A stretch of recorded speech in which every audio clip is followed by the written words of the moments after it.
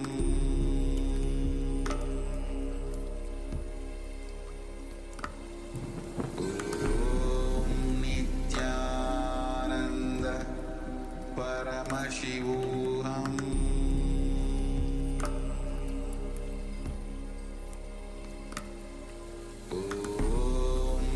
Nithyananda Paramashivoham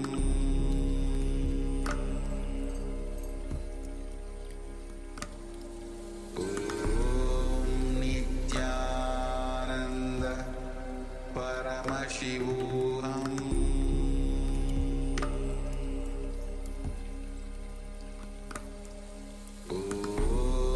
Nithyananda Paramashivoham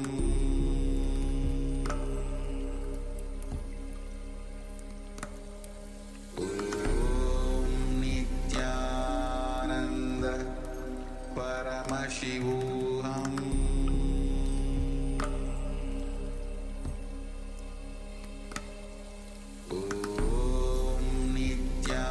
Nithyananda Paramashivoham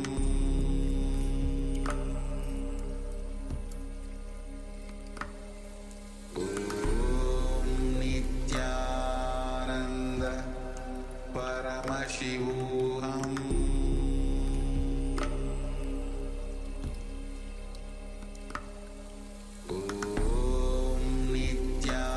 Nithyananda Paramashivoham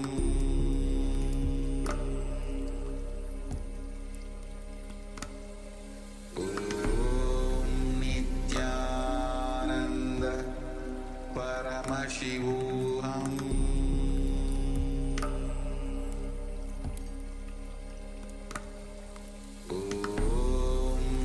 Nithyananda Paramashivoham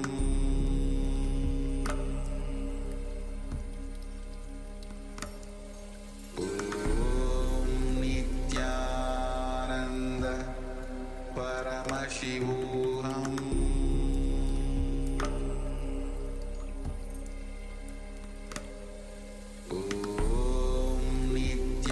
Nithyananda Paramashivoham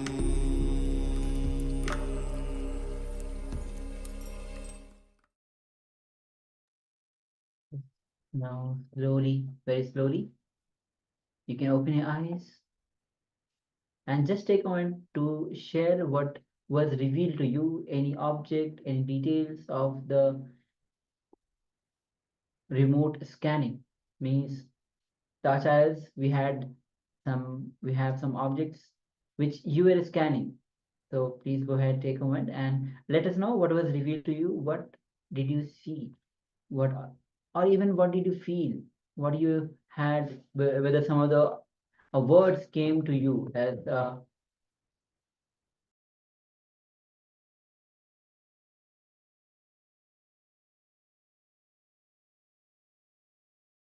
yes. So please take a moment and let us share.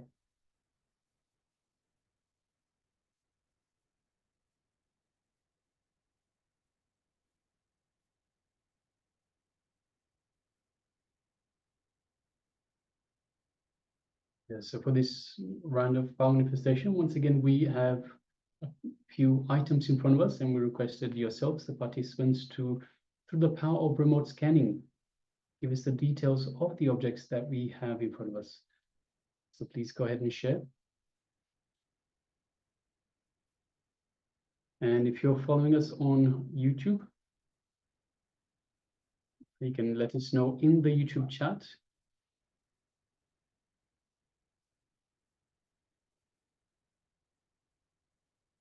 So please go ahead and share.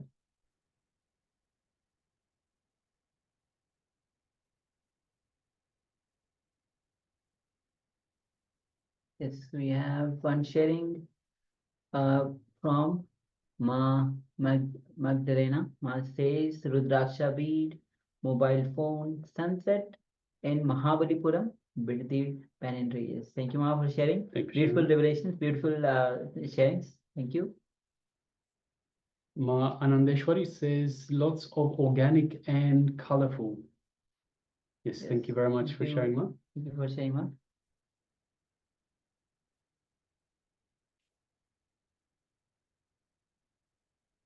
Yes, so requesting everyone, if you've taken part in this power manifestation, please take a moment to share what was revealed to you in your third eye.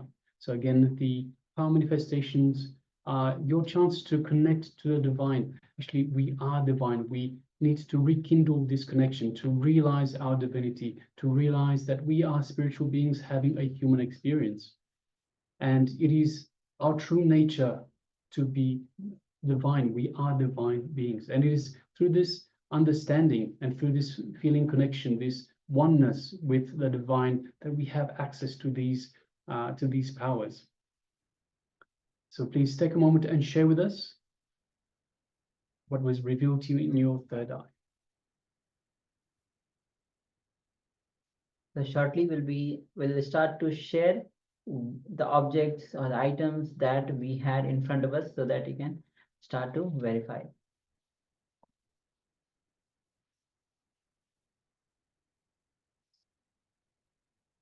And we have one more sharing from Na Yang Shanta, a picture of trees, pen. Yes, thank you for sharing. Yes, thank you for sharing, Mark.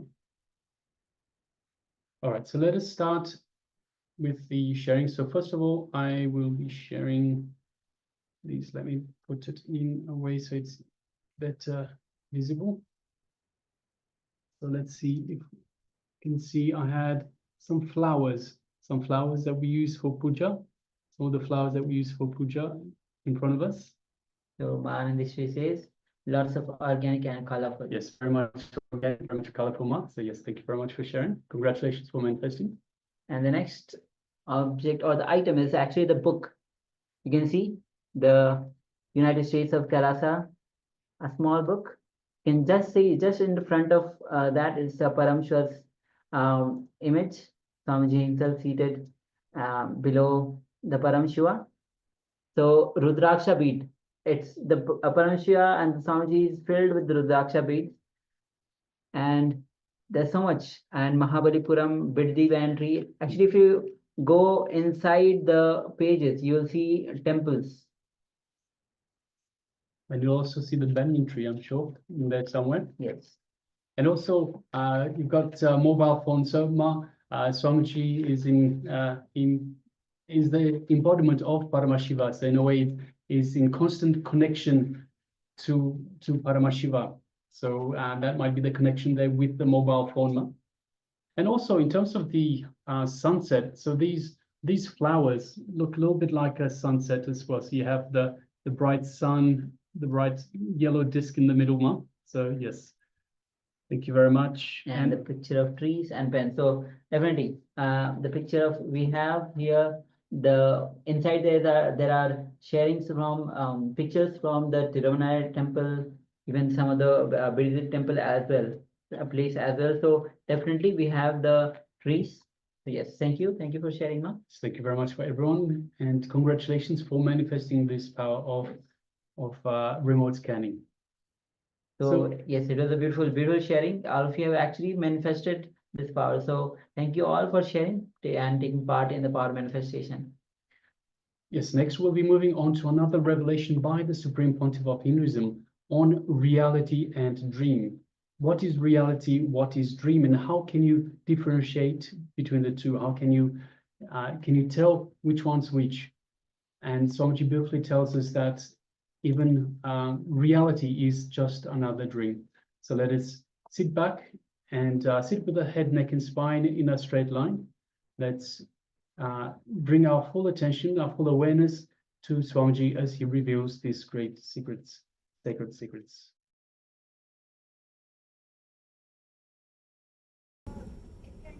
Actually, daydreaming is the side effect if the subtle body enters into the physical body. But subtle body means dreaming, night dreaming. Night dreaming is the main subtle body. If it enters into the physical body, daydreaming comes as an effect. I am asking about night dreaming.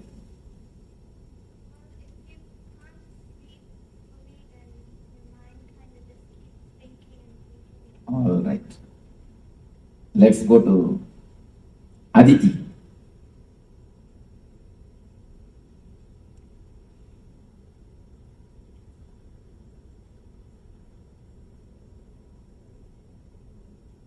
Aditi started experiencing the dream.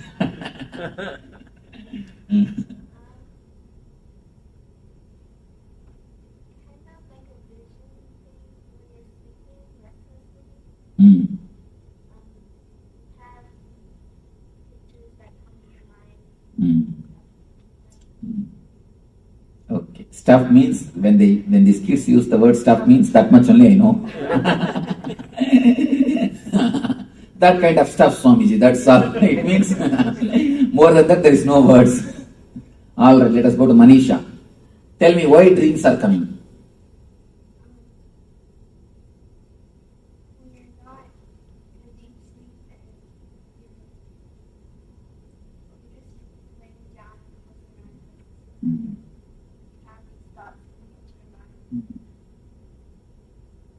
Okay. Some more understanding. We will go to number 6. Yes. Can you pronounce your name? Jackie. Okay. You mentioned earlier something about a pressure valve, letting off the steam. I think that it's processing. That's right. Cynthia?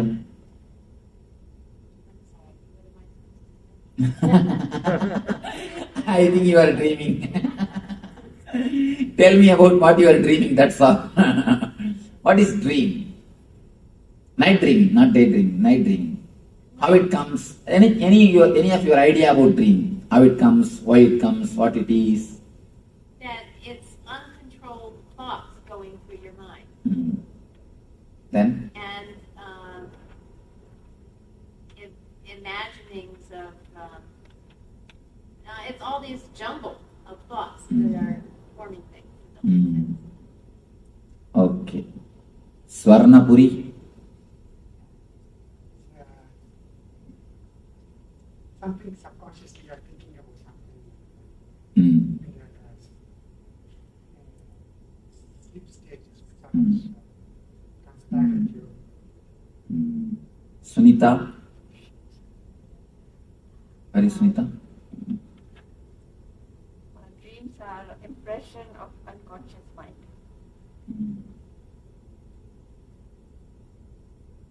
Something from Hari? Hari wants to tell something? Oh. Your hands are raised. Dream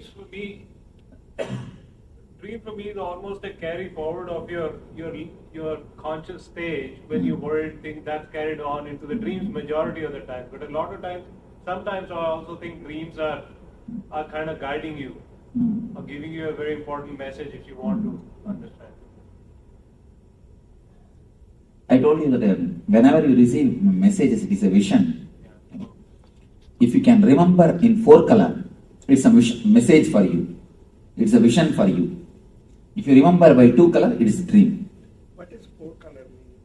When you get up, morning when you get up, and try to remember the dream, what you saw. If you remember vividly, including the colors, if you, for example, if you have seen the wall, are you able to remember the paint color? If you see a person, are you able to remember the dress color? If you have seen some animal, are you able to remember the color of the animal? If you are able to remember all those things, then be very clear, it is not from subconscious, it is from superconscious. Because anything from subconscious is 2 color. And one more thing you need to understand, animals cannot recognize color except this color. Animals cannot recognize except this color. That's why in bullfight they put this red clothes. This is the only color they can recognize. All other things they can see only as a black and white. When you are in unconscious also, you can recognize only this color. No other color you can recognize. But if you recognize only this color, don't think you are having vision. If you can recognize all the 4 colors, all the different colors, then be sure it's a vision. If you are not able to recognize 4 colors, never bother about the dream. That dream is no value. It has no value in your life. Now, What is exactly dreams? I am talking about the dreams which are 2 colors, not 4 colors. Tell me about the 2 color dreams.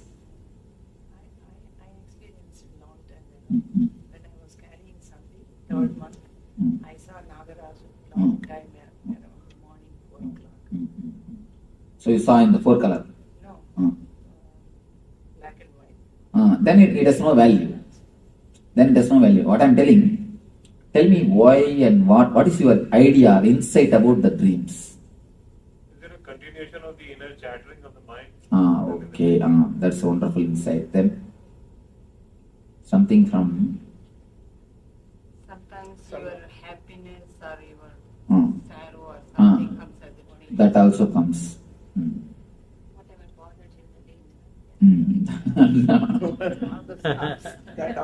Whatever you bother in the daytime, that also jumps on you in the night time. That's one more thing.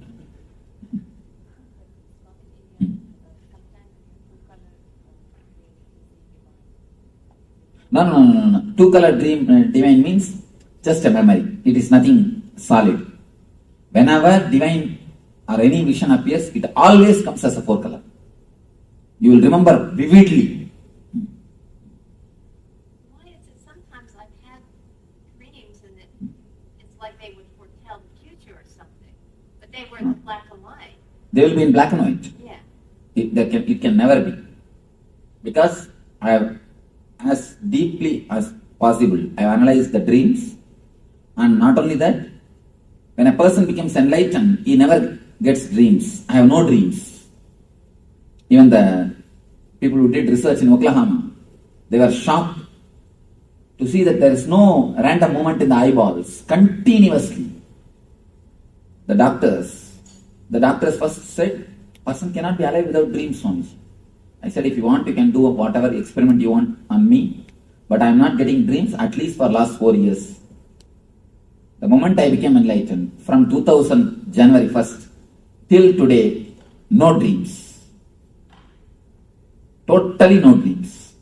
I said, you do whatever experiment you can. If you have any machineries, I invite, you are welcome, but I don't have dreams. Then when they were doing the experiments, they were shocked. How can mind be so silent? How can mind be so calm?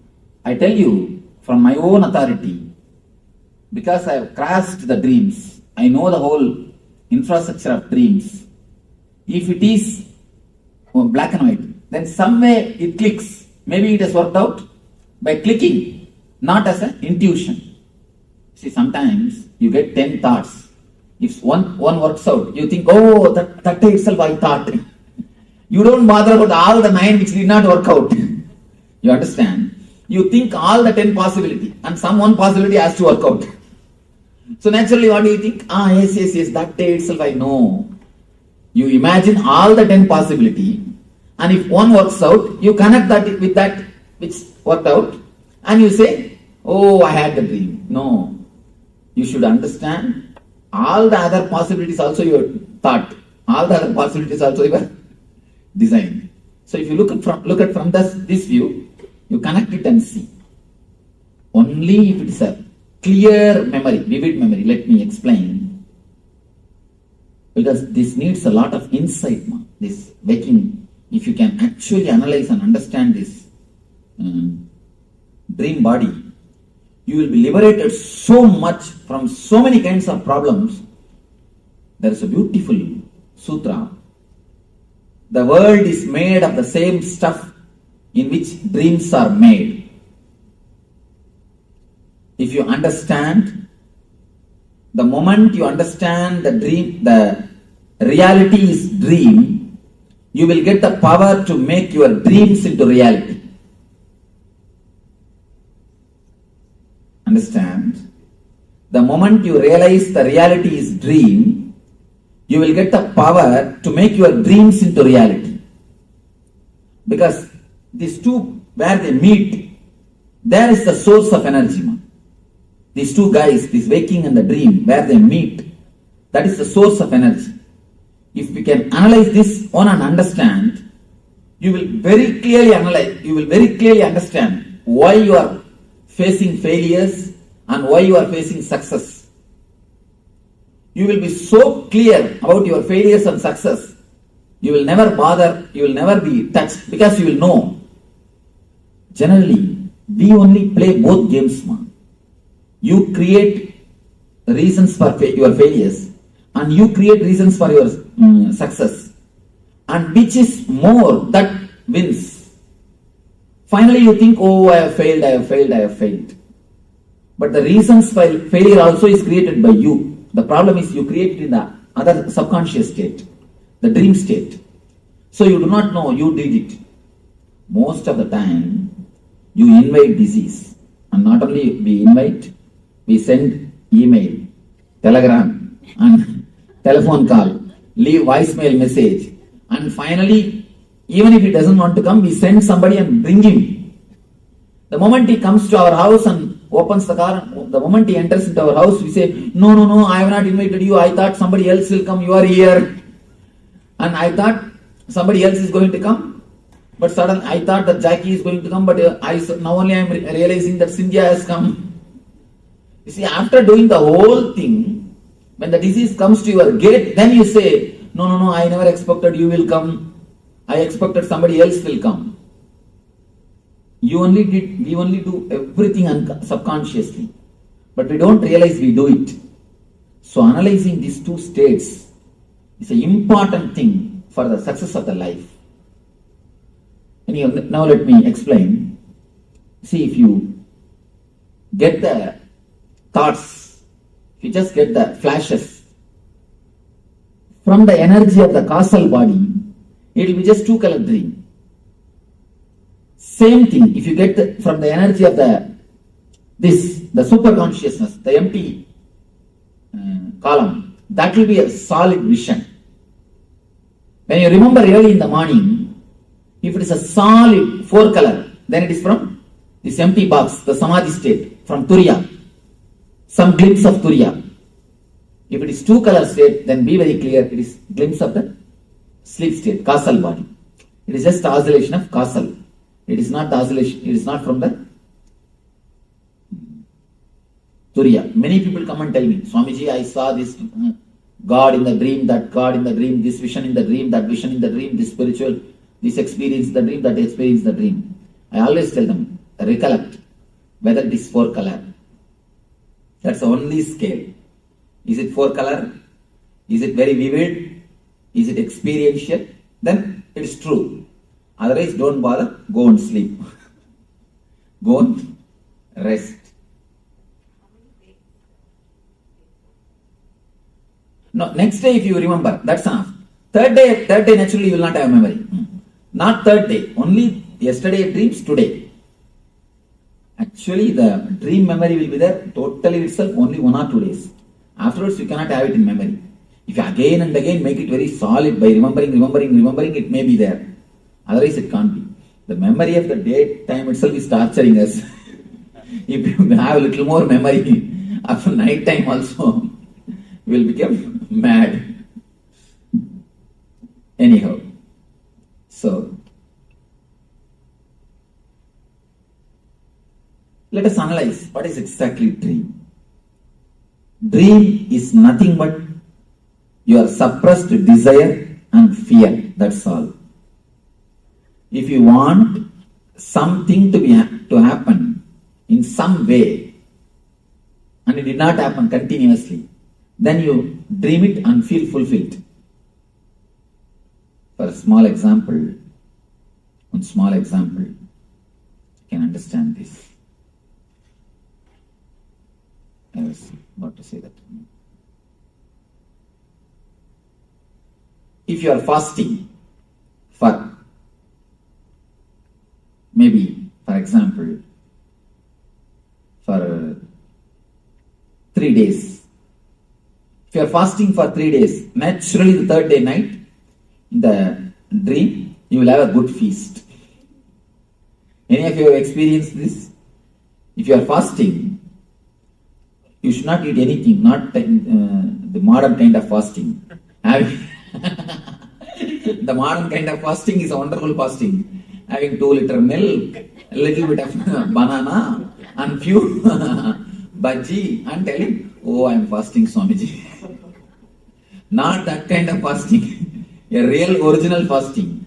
The ancient days people used to do that without even drinking juice. No, water is allowed. Water is allowed without even drinking juice or milk. Just by water. If that kind of fasting means immediately you will have a dream. Anything suppressed, naturally you will see will come up in the dream. All the suppressions will come up in the dream. The same way, if you don't want something to happen, the desire means you want something to happen. If you don't want something to happen, you never wanted that you should fall sick before going to exam. But I have heard from many people, even after they become 40, 50, they get dreams that they are sick and exam is there. That they are sick, they are missing the exams. They have forgotten the exam. Even after 30, 40. If you don't want something to happen, some accident, and you don't want somebody to appear in front of you, you don't want somebody to know some secret of your life, you will see in the dream that as if that person came to know, and as if that person saw you, you will be meeting him, you will start experiencing everything in the dream. You will start experiencing the whole thing in the dream. Few basic understanding. Whenever you wanted something and you are not able to, whenever you do not want something, but the memory is there. See, you do not want something to happen means, again the memory is there, you are fighting with that memory, that's all. That memory which you are fighting naturally will go more deeper and deeper. It's like there is a ripple in the lake. You go by boat to silence the ripple. Can you silence? Can you silence the waves of a lake by going by boat? When you go and try to fight with the waves, you will create only more waves. Same way, if you hate or if you are afraid of something, you will be creating only more and more deeper waves, more and more complications. When you create complications, naturally you suppress the whole thing. And they come up in the dreams. They come up in the dreams. 4 major levels of desires I want you to understand. 4 major levels of desires which continuously comes up in the dream. There is no need to control the desire. The main problem, the very word desires creates attract feeling in our being. We always wanted to control. Either you run behind the desire madly or you suppress the desire totally. Either you run behind or suppress. You never use the desire as energy. Desire is actually energy. The main problem in our being is a simple understanding about desire can solve the heart problem. You may think, what all the stories you are telling, Swamiji? The whole heart problem, whenever you have any problem in this region, it is nothing but too much of desire suppressing you, too much of the demands being put on you. That's all, nothing else. The things are loaded on your being beyond your capacity.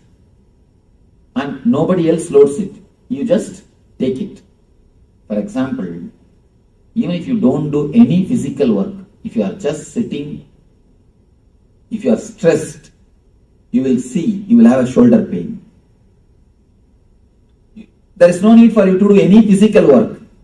You are sitting, you are stressed, nothing else. You are just stressed, too much of thinking. You will have a shoulder pain. Any of you have experienced this? You will have a shoulder pain. There are few emotions Just by the very understanding itself will heal you. You don't need to do anything else. The very simple understanding. For example, the moment you understand you are dreaming, you will be out of dream. The moment you understand you are dreaming, you will be out of dream. Any of you experienced? The moment you remember, I am dreaming, you will be thrown out of the dream. That is why in the East we have given so much of importance to knowledge. Prajnanam Brahma, we say. Wisdom is God. Just knowing. There is no need to work. Working is second. Working on the dream and that, all those things are secondary. All those things are not at all. You don't even have to bother about those things. The very simple knowing will change your being. The very simple knowing. In the dream, what do you do to come out of the dream? Nothing else. Just you understand. You know it is a dream, you are out.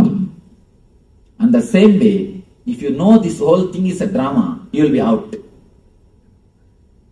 Nothing else. If you know this whole thing is just a psychodrama, simple psychodrama, you will be out. The problem is, we are afraid to know this is a psychodrama because our whole life is based on this only. The moment you understand it's a psychodrama, all your investments, all what for you ran all over the world, or what for you are running, all you are running is just to make few cars and few bungalows and to impress few people. But suddenly if God gives you intelligence, the whole thing is just psychodrama. What will happen? There is a beautiful saying by this veteran Rizal. This guy says, no, oh God, please leave my dreams unto myself. Please don't take that away. Do whatever you want. I'm not asking you to fulfill my dreams. But please don't take them away from me. It is too much. Too much to live without dreams. This guy has become later on a big atheist. Have you read any book? Bertrand Russell? This guy has wrote a book that God is dead. God is dead is declared by Nietzsche. He wrote a book, Why I am an atheist. Why I am not a believer. This guy. Anyhow, he prays, please God, don't take my dreams away from me. He says, living with the truth, living with the reality is too much. It proves that what for I am running, everything is just waste. According to him, it's a terrible fear. I tell you honestly, if you can understand the truth, if you can face the truth, you will be able to run beautifully. Because you know whether you win or lose, there is nothing to bother. You will enjoy very running itself. Only two things in the planet Earth. Either you enjoy the running and the reaching, or you don't enjoy both. That's all. Please be very clear. There are few ultimate laws. Either you enjoy the path and goal, or you don't enjoy path and goal both. There is no question of enjoying only the goal, not the path. We always think, no. When I achieve that, I will enjoy, relax. Not now. Now let me suffer. Now let me do something. Now let me put up with the situation. Now let me work. Now let me not bother anything. I will enjoy. I will achieve and then I will enjoy. Never.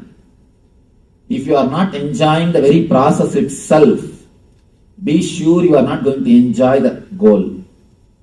Because the path is made of the same stuff in which the goal is made. The goal is made of the same stuff in which paths are made. So whether you enjoy this and that, or you don't enjoy this and that both. So according to me, look deeply into this and understand dreams are the world, what you call as reality, what you feel as reality, what you think as reality is made of the same stuff in which dreams are made. one small story from Ramakrishna. One enlightened person is living in the householder life. Or you can sit in the chair if you want. You are not comfortable? Huh?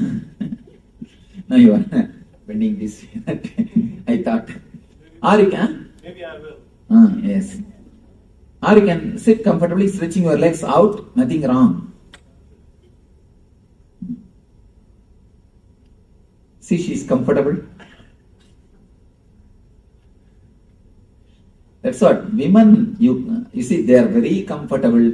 You see, if you want to learn how to do any work as lazily as possible, you can learn from them. Any work, how to do it without moving much of the body or any other. Because they have to handle too many things now. They have to handle too many things. So small things. They know how to do the work without moving the body much comfortably. They have expertise in moving their husband's body. So you don't agree with that? It means get some ladies and take training. See, actually it's intelligence. One thing, not doing work only is wrong. Doing work with a maximum laziness is intelligence. Means what? You are finding techniques, method to do the things very right way without taking much struggle, without struggling much, without taking too much stress on you. It's intelligence. I am praising you, ma. Maybe it's a concentration. We concentrate a lot of the efficiency. You see, only when you concentrate on some work, you will find new techniques. How can this be done with maximum laziness? How can this be done without moving the body much? Without moving, without taking much struggles. That can happen only when you concentrate. So I am in a way praising you. Don't worry. It's not laziness. It's not laziness. Then what other names you want to give? Well, how can you do it in the least amount of time or, things like that. But it's not laziness. You see, you can say it in polite, beautiful terms. All right. You can decorate with all polite, beautiful terms. But because I am that type of guy, I never move my body. I'm just sit. You can see in my room, I'll be just sitting and doing the whole thing. I'll have my books nearby. Everything will be very near. Nothing will be too long because I won't even move the body too much. Because I am like this type of person, I know you can use it better terms, but it's nothing but a laziness with intelligence. All right. This small story I was telling, one grihi, householder but enlightened person. Suddenly he lost his son. He was not weeping at all. The whole family was weeping and wailing and crying. His wife started yelling at him. You fool, you have no brain, you have no sensitivity, you have no compassion, your son is dead, you are not weeping. Then he said, of course, little difficult to feel this is practical, but it is practical. He says, of course, don't think I am not feeling, I am feeling.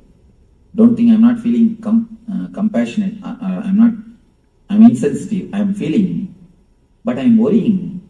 Yesterday night in dreams, in my dream I had 7 sons. I lost all of them when I woke up. Should I cry for them or cry for this one son? That is what I am thinking. There's one more small story in Zen Buddhism. This will give you much deeper insight. One Zen master, early morning he woke up from his bed and started weeping, started crying.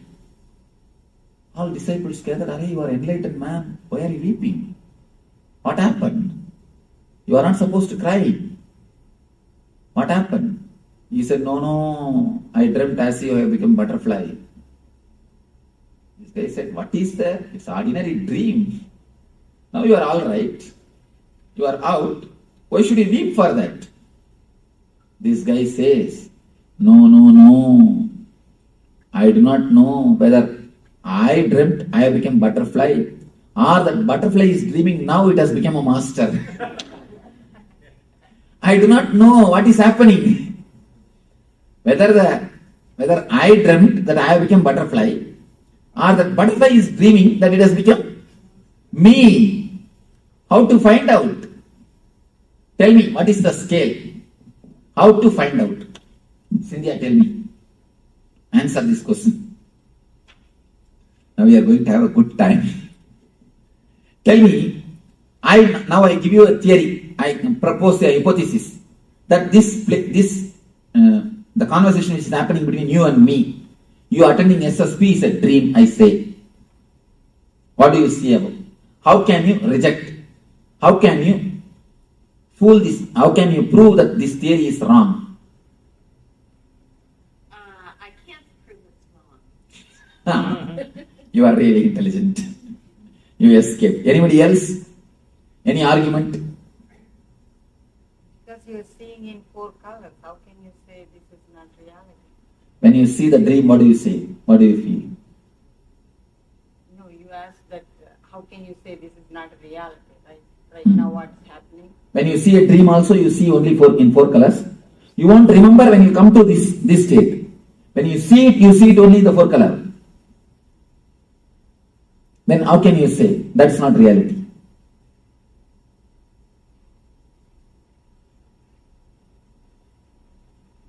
Then, any other argument? Yes. Well, every day I wake up and I'm me, and then one time I dream I'm a butterfly. Now please understand, every time you wake up, you say you are you. Okay, no, nothing wrong. You are you only. I am not telling you are not you. It is based on the time idea. Am I right? Yes. Time, lifespan of your idea, that idea. In the dream, in one dream itself, you live your whole lifespan. You understand? Many times, you are dreamed only for 8 hours. But in the dream itself, you are born, you are growing, you are grown and finished. So, how can you say, now you are having the continuity and there you don't have continuity? There you don't have continuity because you finish it. The time span, based on time span, you can't decide. Because the very time idea itself is totally different between dream and the reality. So, in the reality, what you say, this question is based on the time-space gap. Am I right? Time-space relationship. So, the time-space relationship itself is wrong.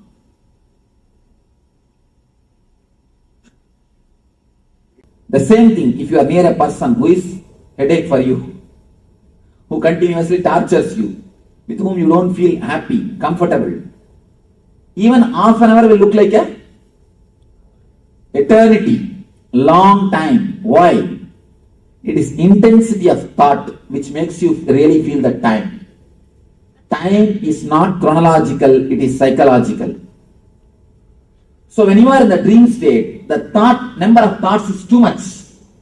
The frequency of thoughts are much more higher than the frequency of your being. That is why your eye is just flooded by thoughts. Your eye, that is why I say, in that state you don't have eye. Your eye is just flooded by thoughts. The frequency of thoughts is too much. Your eye disappears. Your eye is flooded. You don't have control. Now, the dream is too much of thoughts. That is why you feel long time is happening. Here, you feel one amount of time. So, time is going on. In little higher consciousness, time, you see, even if it is thousands of years, you will not feel the time has gone because the number of thoughts is less. That is why we always say, Devatas have got different calendar. For us, if it is 1000 years, for them it is only one day. For us, if it is a yuga, For them, it's only one day. It is the space in which you live. There you have a different time. Which space you are living, there, that time you are enjoying. So based on the time-space concept, you cannot say this is not dream. Next question. And there is a important thing in the Vedanta, they say that by Upanishads, if you just understand the Avastatraya means the 3 states, you are liberated, nothing else. You are liberated from all the pains and sufferings if you just understand these 3 concepts deeply, clearly, intellectually, just intellectually. I am not telling about anything. You don't have to become enlightened. The very clear intellectual understanding about these 3 states will liberate you from pains and sufferings. Any other? Why you are laughing? No, actually, I know why you are not able to believe what I say. No, why you not only you must be able to believe, you must be able to really feel it. Why we are not able to feel, the understanding never goes deeper level. The understanding is never taken sincerely. That is the reason. For example, people come and tell me, Swamiji, I know smoking is wrong, but I am not able to drop. But do you say, I know touching the fire will burn me, but I am not able to stop? No. You don't say that. This you understand, but that you don't understand totally. Yeah. This you know solid way, that you don't understand it. Unless that person gets cancer, even if he gets, he justifies. Maybe this, maybe that, maybe because of that, maybe because of this, as if all the people who don't smoke, they don't get cancer or what.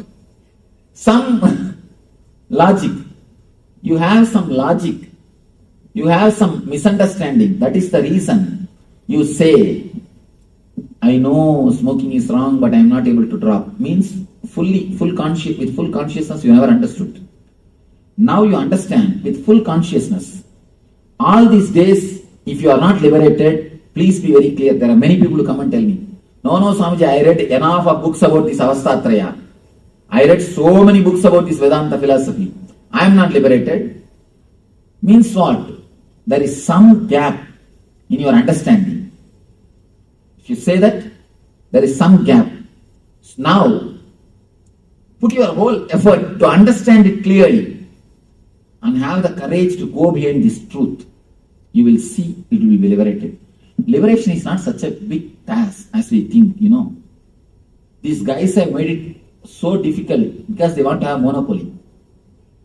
Now really I tell you, these few guys want to have monopoly because of the 2-3 reasons. One is the particular community. Second thing, just to have the prestige from the society. Because of these few things, the concept of liberation has become too complicated now. Otherwise, you think the concept of liberation is too complicated. How can liberation be complicated if it is your nature? If it is not your nature, it is not worth achieving. Forget about it. If it is your nature, why should you achieve? It is your swabhava. It is just a small nut. That's what I am telling you. Enlightenment is not achieved by any big techniques, tapas, meditation. It is just a knack of understanding and living the life. That's all. Enlightenment is a simple knack of using your mind, using your understanding and intelligence in your life. That's all. This intelligence, this understanding, if it can clearly go into your being, if you can clearly analyze only one thing, only one important thing, you should spell out all your doubts. Only when you spell out all your doubts, only when you express all your doubts, it can be cleared. If you are lazy, no, who will ask all these questions? All right, the Swami says means it must be true only, let us leave it. If you are too lazy to spell out your questions, or if you are too bored, all right, who wants all these things? Leave it, Swamiji. Let us go to next subject. If you are too lazy to spell out, or too lethargic to understand, then you have a problem. If you really sincerely look into it, not lethargic, I think it's the understanding power is not there. No, ma, there is no need to even to say understanding power. See, understanding power means whatever words I utter, have understanding of dictionary meaning. That's enough. There is no need to go for any metaphysical understanding. That's what I'm saying. There is, you see one thing, don't be afraid at all that there is some metaphysical meaning for my words. I am not talking in any metaphysical terms. Do you understand? You see how straight I am simply opening the things. I am cutting the things clearly. Just understand my words based on Oxford Dictionary. That is enough. Dictionary meaning, not metaphysical meaning. Dictionary meaning is more than enough to give you the intelligence. Where you are stuck, where you are not able to understand, just open up. Put me the question. That's what I wanted. That's what I wanted. See, somewhere if you are locked, somewhere if it is not clicking, that's why in the Vedanta they say, Upanishad means sitting with master, that's all. Nothing else. Just sit with master, express the questions and get the replies, that is enough. You are out of pain. See, 90% of our pains are not physical, they are emotional and psychological. And not only that, there's a thick layer of pain in your being. The thick layer of pain invites more pain. Unconsciously you do such a kind of activities, you do this kind of deeds which creates pain for you and which invites pain for others. No, Swamiji, nobody invites the disease or the pain for themselves. When it's there, we recognize it and say, I have a disease. One simple thing, ma. Nobody invites cancer. But if they continue to smoke, what it means? There are some other cancers that doesn't come with the smoking. But those we don't invite them, they come to you. There are many diseases, ma. We may not directly invite. Our food habits invites. That's what. Our food habits are inviting. Our sleeping habits invite. But food habits, sleeping habits, whose habits, ma? Those are the habits that somebody made it to us. That is what now I am telling. Now it is time for Maybe us to. My mom fed me that, and my mom made me to sleep that time. That is what now I am telling. Now it is time to liberate ourselves and create our own setup, our own understanding for ourselves. May not be, you may think it is too late. There is nothing too late. We can surely help ourselves. Yes, some question you want. I'm Ember. So what you were saying is that all suffering comes from misunderstanding? Yes. And not only that, if you go a little more deeper, I have gone to the deep of my mind. I tell you from my own authority, suffering itself is nothing but the word suffering. Are you saying suffering is illusion? No, I don't even want to bring the word illusion. Then you will tell, no, there is no suffering. What do you say? There is no suffering, Swamiji. There is suffering for us. I am not telling that the suffering is illusion. The word suffering, if you can slowly go deep from where that word is coming, if you can just pluck that word from the root and throw it away, there will not be suffering. Let me explain to you a simple incident which I have seen in my life. I was staying in a place called Amarkantak in Madhya Pradesh with the tribals, with the tribal villages, and who doesn't know anything about humanity or anything about civilization. They do not know something like civilization exists on the planet Earth. They have never seen anything of civilization. I was living with them. walking. I went to that forest and I was living with them. They are not cannibals. That's why I am here. There's a small story about the cannibals. The South African cannibals president of cannibals wrote a beautiful letter to Pope. Last time you sent 3 missionaries. They are really humble. They are really very good. They are really loving, caring, and very tasty also. So, they are not cannibals. If you can send them some more. They are not cannibals. I was staying with them. One day suddenly, they have a village temple. For the whole village, they have a temple. I was staying in the temple only. One day suddenly, in front of the temple, they made a small hut. And one lady came, pregnant lady. I could see that she will give birth to a child within 2-3 days. She came and entered that hut. After half an hour, I was just sitting there in one corner of the temple. After half an hour, she just walked out with a baby. I was shocked. No pain, no sound, no medicine, no assistant, no help. She just walked out with a baby. And she's just laughing with the baby and she walked out. She has cleaned her body and cleaned the baby's body and she walked out. I was shocked. But how to ask her? So I kept quiet. After a week or 10 days, I was staying there for some more time. Again, they made a hut. Actually, next day itself they removed this old hut. Again they made a hut. One more lady came. She gave birth to a child. Next day, in half an hour, she came out with a child. Now it is too much. I thought I should ask somebody. I asked one guy, what is this? Will they not have pain? No assistance, no help is given? Just to pay. What it means? Why?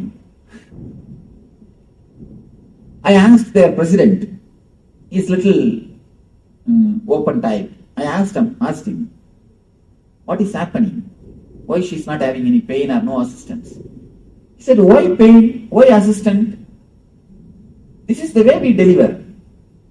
She goes and takes care of herself and comes back. Why animals are giving birth like this only? I was shocked. Then, after I became enlightened, I scanned the whole incident. I wanted to understand. I meditated upon that whole incident. I meditated. Actually, in the nearby area only I became enlightened. So after that, I meditated and even went back to the village just to bring that memory and understand the truth of it. Then I realized, if you are not conditioned for the word suffering, you never suffer. You never suffer. Now, then I understood that deep secret. After the age of 7, whatever words is uttered by your mom, dad, friends, you pick up all those words. When they say headache, I'm stressed out, I'm gone, keep quiet, I have a headache, I have this, I have that. You just pick up all those words and you start repeating all those words. The more you repeat those words, the more emotions, energy that word gains. More the word gains the momentum, more it has got impact on you. I was shocked. It is just a rut created by our own being. It is just a rut created by our own being. First, you pick up those words from elders. You start repeating mentally at the age of 7, unconsciously. And when you repeat naturally, you will see the effect of that words in you. When you see the effect, you start believing more that you have pain, you have suffering. More you believe, the more the word gains the momentum. The more the word gains the momentum, more suffering. More suffering, more belief, more momentum. More suffering, more belief, more momentum. The same cycle goes on, goes on, goes on. If you look little deep, that is what now they are doing in the hypnotherapy. In the hypnotherapy, they hypnotize a person and they put a burning charcoal in his hand and they say, you are not getting burned, you are having a beautiful flower in your hand, you are having rose in your hand, you are having a beautiful flower in your hand, you will be surprised. Not only the person never gets burned, when they remove that charcoal, the rose smell is there in the hand. Around 5,000 years ago, at the end of Mahabharat War, the ancient enlightened Hindu civilization consisted of 10,000 Hindu traditions, or sampradayas, that existed in 56 Hindu nations, 200 Hindu kingdoms, 1,700 Hindu provinces that covered more than 6 million kilometers square of Asia. The Supreme Pontiff of Hinduism, SPH, Bhagavan Sri Nithyananda Paramashivoham, is the reviver of Kailasa, this ancient enlightened Hindu civilizational nation. Yes, so, what a beautiful revelation by Swamiji. Reality versus dream. What is reality? It is made of the same stuff as the dream is made of. And Swamiji shared various stories how pain or suffering are just the word which has gained the momentum within us after the age of 7. The word that we keep on repeating and it gains the momentum and creates more suffering, and it gains more momentum, and our belief becomes stronger, and that's how the suffering gets created. But it's not actual suffering, it's the word which has gained the momentum and the power, the belief that has become stronger. So Swamiji shared a beautiful revelations on the reality versus dream. Now we'll be entering into the intra-analyzation exercise. Yes, understand that you are not the eyes. The eyes are just an instrument for your seeing. See, many times your eyes may be open, but you are not actually seeing, not registering the seeing that you are seeing. So just sit and remember, you are seeing through the eyes when you look, you are seeing through the eyes. So when you look through the eyes, suddenly you will see you are witnessing everything. So just sit, remember that you are seeing through the eyes. So the eyes are just a tool. You are seeing through the eyes. And suddenly when you look through the eyes, next you will see that you are witnessing everything. You are just a witness. Yes, so just sit and remember that you are seeing through the eyes. So just take 2 moments, sit with yourself and just remember that you are seeing through the eyes. When you look through the eyes, suddenly you will see that you are witnessing everything.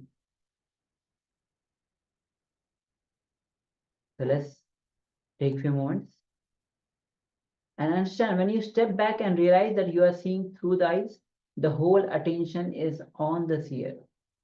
That is innocence. Innocence means having a clear understanding that whatever you see in the outer world is made of the same stuff out of which dreams are made of. So just take a few minutes and sit with yourself and remember that you are seeing through the eye. Let's enter into this small intra-analyzation exercise.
Slowly, you can relax.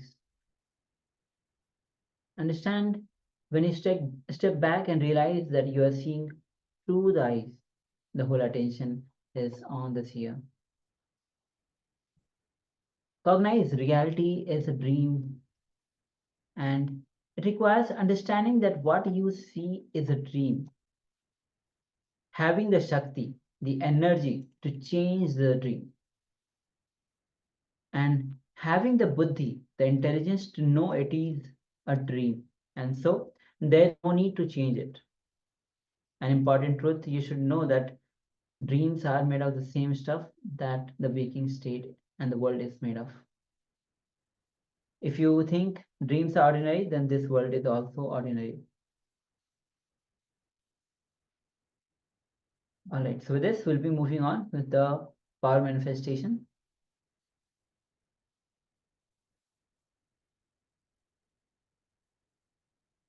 And as today we are doing the power of a remote scanning. So let's enter into this round of power manifestation. So with acharyas are having some items in front of us.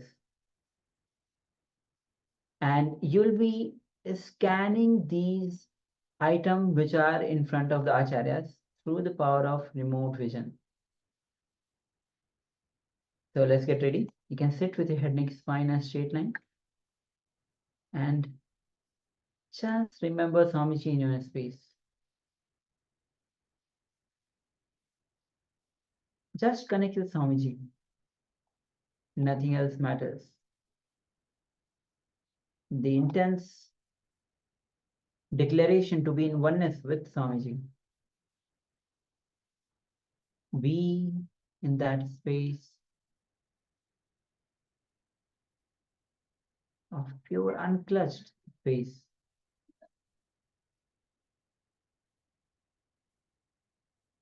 To manifest the state, space, powers and being of Paramashiva.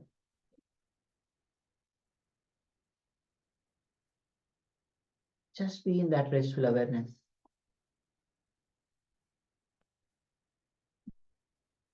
A strong declaration and decision to manifest the power of remote vision.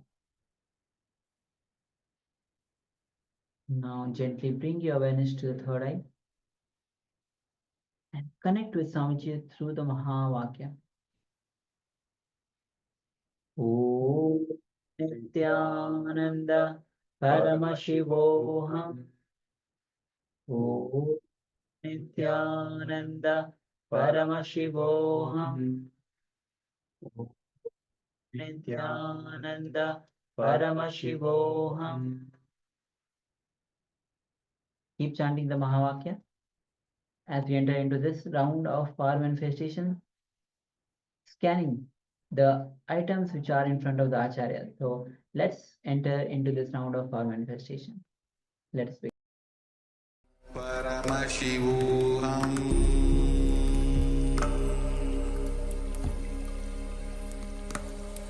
Om Nithyananda Paramashivoham.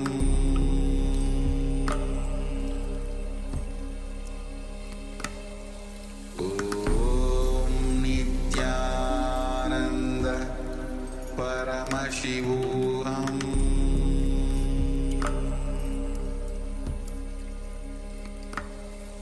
Om Nithyananda Paramashivoham.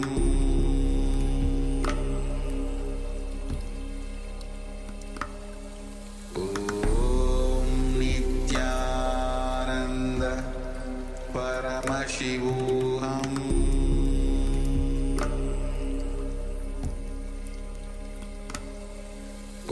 Om Nithyananda Paramashivoham.